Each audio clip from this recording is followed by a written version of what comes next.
तर शेतकरी मित्रांनो, तुम्हाला पेरणी करत असताना कोणते खत वापरायचे आहे ते देखील आज आपण पाहूयात. तुम्ही कोणतीही जमीन असो, हलकी असो, भारी असो किंवा मध्यम प्रकारची जमीन असो, तुम्हाला पेरणीवेळी कृषी वर्धांची एक बॅग वापरायची आहे. हे एक बॅग वापरल्याने तुम्हाला तुमच्या उत्पादनामध्ये चांगली वाढ झालेली पाहायला मिळेल. सोयाबीनच्या शेंगा असतील, सोयाबीनची फुटवे असतील, संपूर्ण सोयाबीनच्या उत्पादनामध्ये तुम्हाला वाढ पाहायला मिळणार आहे.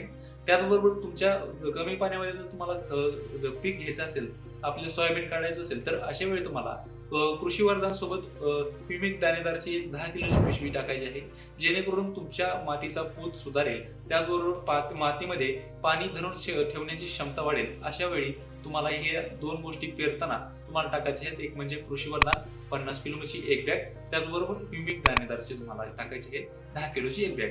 तर शेतकरी मित्रांनो, ही जर माहिती तुम्हाला आवडली असेल तर इतर शेतकऱ्यांनाही शेअर करा, जेणेकरून त्यांचाही फायदा या व्हिडिओच्या माध्यमातून नक्कीच होईल. आणि तुम्ही तुमच्या शेतामध्ये कोणते सोयाबीनचे वाण लावता ते आम्हाला कमेंट करून नक्की सांगा. आणि असेच व्हिडिओ पाहण्यासाठी आपल्या चॅनलला सबस्क्राईब करून ठेवा. धन्यवाद.